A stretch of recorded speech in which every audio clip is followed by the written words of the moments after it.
Mukunda jewellery హనుమకొండలోని అతిపెద్ద jewellery mart December 14న గొప్ప ప్రారంభం.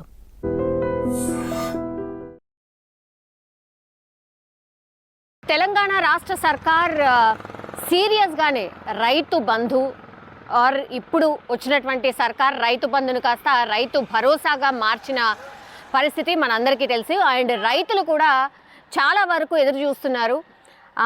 ఇప్పుడు సంక్రాంతి తర్వాత మేము రైతు భరోసా ఇవ్వబోతున్నామని సర్కారే ప్రకటించింది కాబట్టి దానికి సంబంధించి సీరియస్గానే కసరత్తు చేస్తోంది. అందులో భాగంగానే అసలు ఎవరికి ఇవ్వబోతోంది రైతు భరోసా, ఇది అతిపెద్ద చర్చ. ఎందుకంటే గతంలో రైతు బంధుని పూర్తిగా రాళ్లకు రప్పలకు రియల్ ఎస్టేట్ వాళ్ళకి అసలు చెరువులకి రోడ్లకి వీటన్నిటి కూడా ఇచ్చారు. అందులో పూర్తిగా బీఆర్ఎస్కి సంబంధించిన నాయకులు పెద్ద ఎత్తున లబ్ధి పొందారు.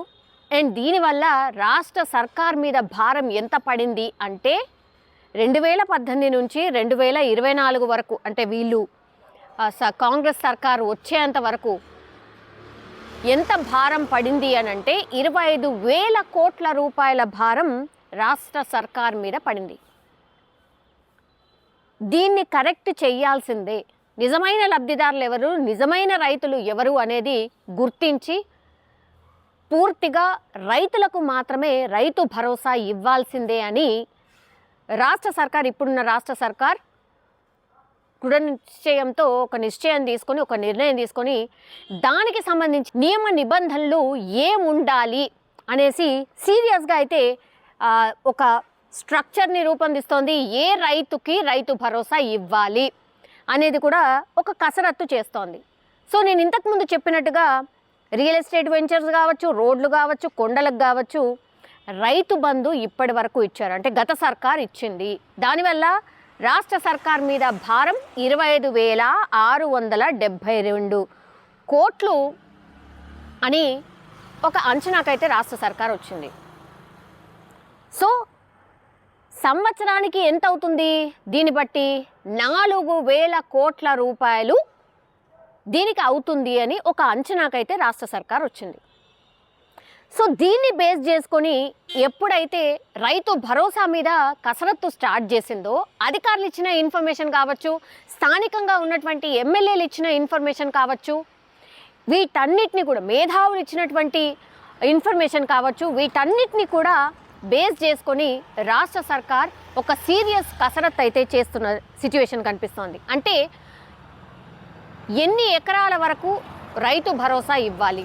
5 ఎకరాల 10 ఎకరాల 5 నుంచి 10 ఎకరాలు ఉన్న వాళ్ళక ఈ లెక్క అంతా, ఈ డాటా అంతా తీసే ప్రయత్నం ఇప్పుడు రాష్ట్ర సర్కార్ స్టార్ట్ చేసింది. ఎందుకంటే ఇప్పుడు అగైన్ 16 నుంచి అసెంబ్లీ సమావేశాలు ఉన్నాయి. ఆ అసెంబ్లీ సమావేశాల్లోనే క్లియర్ కట్గా అసలు ఎంతమందికి ఇవ్వబోతోంది రైతు భరోసా అని లెక్కలతో సహా చెప్పబోతోంది. గతంలో వృధా అయింది ఎంత, ఎవరెవరికి ఇచ్చారు ఏంటి అనేది చెప్తూనే ఇప్పుడు వీళ్ళు ఇస్తున్నటువంటి కట్ ఆఫ్, అంటే ఏ రైతుకి మేము ఇవ్వాలి అనేది కూడా క్లియర్గా రాష్ట్ర సర్కార్ చెప్పబోతోంది. సో దీనికి సంబంధించి సీరియస్గా కసరత్తు చేస్తోంది రాష్ట్ర సర్కార్. అందులో భాగంగా వీళ్ళు చెప్పినటువంటి లెక్కల ప్రకారం అయితే ఇప్పుడు పూర్తిగా మార్గదర్శకాలు రూపొందించండి అని సీఎం రేవంత్ రెడ్డి చెప్పడం. సో ఉప ముఖ్యమంత్రి మల్లు భట్టు విక్రమార్క నేపథ్యంలో అయితే ఒక మంత్రివర్గ ఉపసంఘాన్ని ఏర్పాటు చేసిండ్రు కాబట్టి ఆ ఉపసంఘం పూర్తిగా మార్గదర్శకాలు ఏముండాలని సీరియస్గా కసరత్తు చేస్తున్న పరిస్థితి అయితే కనిపిస్తోంది.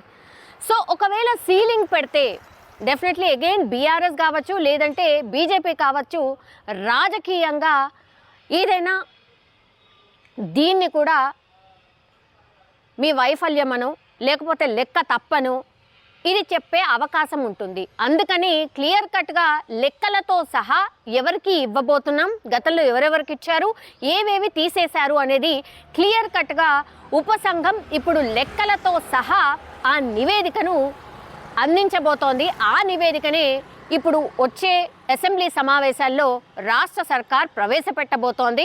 దానికి అనుగుణంగానే ఇప్పుడు సంక్రాంతి తర్వాత రైతులకు రైతు భరోసా ఇవ్వబోతోంది. సో ఒకవేళ ఇప్పుడున్నటువంటి రైతులు ఎవరైతే ఉన్నారో 10% మంది రైతులు ఎవరైతే ఉన్నారో దాదాపుగా 1,16,000 మంది రైతులకు 18.48 లక్షల ఎకరాల్లో 10 నుంచి 53 ఎకరాల మధ్య భూములు కలిగి ఉన్నారు అనేది నివేదిక చెప్తోంది. సో దీనికి విరుద్ధంగా అయితే మెజారిటీగా 56 లక్షల మంది రైతులు ఒక్కొక్కరు 5 ఎకరాల కంటే తక్కువ కలిగి ఉన్నారు అని నివేదిక స్పష్టం చేస్తోంది. సో పెద్ద భూ యజమానులు ఎవరైతే ఉన్నారో ప్రయోజనాలు పరిమితం చేయడం అంటే ప్రభుత్వ ప్రతిష్టకు దెబ్బ తగ్గుతుంది. అండ్ ఇంకోటి ఏంటంటే బీఆర్ఎస్కి రాజకీయ ఆయుధంలాగా దొరుకుతుంది. కాబట్టి సీలింగ్ విధించే బదులుగా సీలింగ్ ఆర్ కట్ ఆఫ్ ఏదైతే చెప్తున్నారో దానికి బదులుగా ఇప్పుడు భూములను ఏవేవైతే ఇప్పుడు నేను చెప్పినట్టుగా రియల్ ఎస్టేట్ భూములు ఏవైతే ఉన్నాయో, రాళ్ళు రప్పలు ఏవైతే ఉన్నాయో, రోడ్స్ ఏవైతే ఉన్నాయో వాటిని గుర్తించండి. మనం సీలింగ్ ఎక్కడ కూడా విధించకుండా ఆ భూములను గుర్తిస్తే నిజమైన లెక్క మనకు దొరుకుతుంది అని సీలింగ్కి సంబంధించి ఏది మనం పెట్టొద్దు అని రాష్ట్ర సర్కార్ ఆలోచిస్తున్నట్టుగా అయితే ఇప్పుడు మనకు అందుతున్నటువంటి సమాచారం. సో 5 నుంచి 10, 10 నుంచి 20 ఈ సీలింగ్ విధానం ఇక మీదట ఉండబోట్లేదు. నిజమైన రైతులు ఎవరైతే నిజంగా రైతులు పంట పండిస్తున్నారో వాళ్ళకు లబ్ధి పొందాలి అని అంటే ఈ రియల్ ఎస్టేట్ భూములు కావచ్చు. ఈ మధ్య కాలంలో చాలా వరకు ఈ రియల్ ఎస్టేట్ భూమి చాలా ఎక్కువగా వచ్చేసింది. గ్రామాలలో ఆర్ డిస్ట్రిక్ట్స్ అయిన తర్వాత చాలా వరకు ఈ పంట భూములన్నీ కూడా రియల్ ఎస్టేట్ వెంచర్స్గా మారిపోయిన పరిస్థితి. వాటికి కూడా మొన్నటి వరకు రైతు బంధు అందింది. అవన్నీ తీసేస్తే నిజమైన లెక్క వస్తుంది. కాబట్టి మనం సీలింగ్ పెట్టాల్సిన అవసరం లేదు అన్న అభిప్రాయానికి రాష్ట్ర సర్కార్ వచ్చినట్టుగా ఒక సమాచారం అయితే అందుతోంది. సో దీనివల్ల ఎకరాకు ఏదైతే 15,000 ప్రామిస్ చేశారో దాన్ని మనం ఈజీగా ఇవ్వగలుగుతాం. అండ్ 2018లో ప్రవేశపెట్టిన రైతు బంధు ఏదైతే ఉందో పరిమితులు లేకుండా, అంటే ఏ పరిమితి లేదు, నువ్వు రైతా అసలు ఇచ్చేద్దాం 10,000 ఎకరానికి అనేటువంటిది ఏదైతే ఇచ్చుకుంటా పోయినరో, పుట్నాలు వంచినట్టు ఎట్లా పంచుకుంటా పోయినరో, ఇదన్నీ కూడా విమర్శలు కాంగ్రెస్ గతంలో చేసినవి.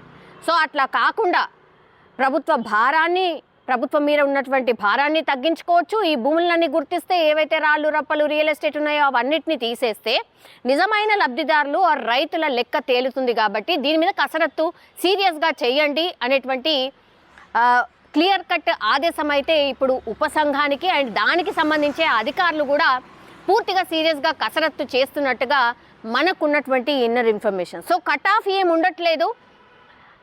ఎవరైతే నిజమైన రైతులు ఉంటారో 5-10 ఎకరాలన్న కట్ ఆఫ్ ఏమి ఉండకుండా నిజమైన రైతులు వాళ్ళే, 5 నుంచి 10 ఎకరాలు ఉన్న వాళ్ళే నిజమైన రైతులు. కాబట్టి మ్యాక్సిమం వాళ్ళకే ఇప్పుడు రైతు భరోసా ఇచ్చే ప్రయత్నం ఇప్పుడు కాంగ్రెస్ సర్కార్ చేయబోతోంది అనేది మనకున్నటువంటి సమాచారం. సో ఇప్పుడు కాంగ్రెస్ సర్కార్ ఇంకో ప్రామిస్ కూడా చేసింది. అదేంటంటే రైతు భరోసా కింద కౌలు రైతులకు కూడా 15,000 చెల్లిస్తామని అండ్ వ్యవసాయ కూలీలకు కూడా 12,000 ఇస్తామని మేనిఫెస్టోలోనే హామీ ఇచ్చింది. కాబట్టి సో ఆ జాబితా కూడా క్లియర్గా ఈ ఉపసంఘం నివేదికలో ఉండబోతోంది. సో ఈ సంక్రాంతి తర్వాత వీళ్ళందరికీ కూడా రాష్ట్ర సర్కార్ మేనిఫెస్టోలో పెట్టినట్టుగా గుర్తించడం, ఆ తర్వాత వాళ్ళ అకౌంట్లో డబ్బులు కూడా వేయడం జరుగుతుంది. దీనికి సంబంధించే సీరియస్గా